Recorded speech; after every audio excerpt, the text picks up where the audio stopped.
Hey guys, welcome back to another Build Insight. So today we're talking HRVs. We're at our Claremont Project here, which is a retrofit, trying to transform this house into be a lot more energy efficient, a lot more comfortable. The idea of a HRV unit, as you're building buildings a lot more airtight, once you're getting down to sub 5 air changes an hour, you need full-time mechanical ventilation. So this one here, I'm standing in the laundry at the moment. We're going to have our central unit for our Zender HRV unit in a laundry cupboard. As you can see all the ductwork here, this is all of the supply and return air that goes to various rooms of the house. We've also got these big ducts in the back here are going to be the intake and exhaust from the unit outside the house. This is not quite finished yet, but just to give you a bit of an overview on what the system is.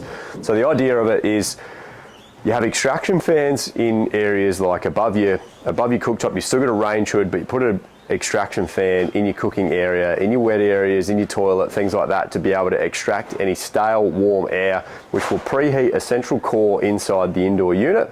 What that also does then, works most efficiently in the winter. It will preheat any incoming air using that heat energy from inside to then be able to maintain an optimal temperature inside to reduce your energy running costs on heating and cooling.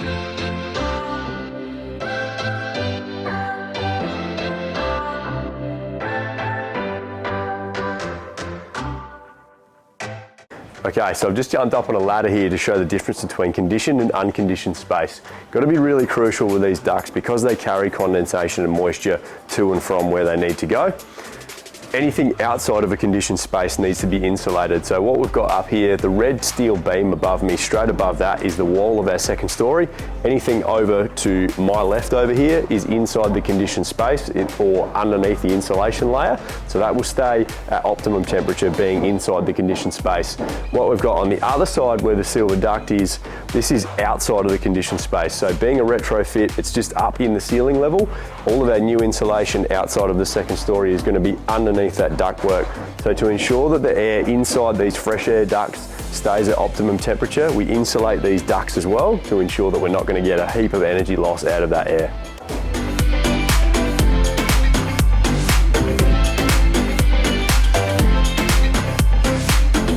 Alright guys, so I just jumped upstairs to try and show you how the pathway for these ducts actually works. So I'm sort of standing in a bit of a void here at the moment. This bit in the middle is actually going to be a cupboard, but there's like a stack void back in here. So where the ducts come from underneath in the conditioned space, they obviously don't need insulation. Inside here, they probably technically don't need insulation here as well because all these walls are insulated. But as you can see, they've pre-insulated starting from down here where they go up into the ceiling space. As we don't have a secondary air barrier in this, these ducts actually go above the insulation layer. So these are insulated to ensure that, the air going from those ducts stays at a consistent temperature.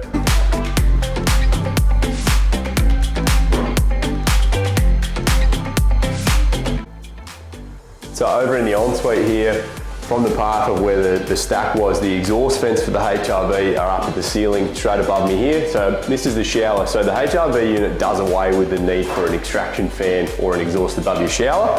The idea of it is the hot, humid air from the shower or the steam gets sucked into the unit and actually heats the central core. It acts as a heat exchanger, which will then preheat the incoming air from outside to be able to condition all the areas inside. So up here, as you can see where that little red cap is, that's our exhaust vent above the shower. We've also got, if you just pan across this side as well, just next to our skylight, there is a secondary one above the bath. Just the size of this room, it was optimal to actually install two, just to make sure that it was capturing any of the steamy air from the running a nice big bathtub as well. So one thing that we'll go into a lot more detail in a future episode is makeup air. Because you're building really airtight homes and you've got that balanced air inside from the HRV unit, what happens then if you've got an externally vented range hood, as it sucks a heap more air out of the building, it tries to unbalance that air. So what you need is what's called a makeup air kit, which then runs off of a relay. So when the range hood is turned on, it pumps an extra amount of air back inside the home